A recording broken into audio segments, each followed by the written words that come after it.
يا خرب بيتها بقى يا جدعان، جايبين الواد ابن صلاح السعداني لابس لبس الفلاحين، عاملين دور الفلاحين في مسلسل سر باتع الفاشل. مسلسل سر باتع الفاشل، انا مش عارف المسلسل بيحكي على ايه اصلا.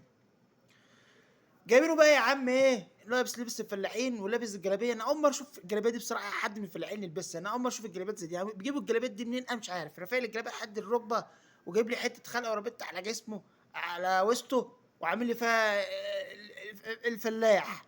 طب وايه بقى الحمله الفرنسيه؟ بتوع الحمله الفرنسيه جم وعامل لي فيها ايه بقى، ان هو زعيم القبيله، ان هو زعيم القبيله، وفي الاخر بتوع الحمله الفرنسيه هربوا منه. طب ازاي يعني؟ ده عالي جيش، الجيش يهرب من فلاح؟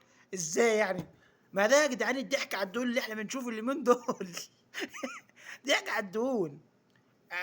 جنود، بتوع جنود الحمله بتوع الحمله الفرنسيه جايين لواحد فلاح، وايه والفلاح خلوهم يجروا ازاي يعني؟ مش قادر افهم. انا مش قادر افهم.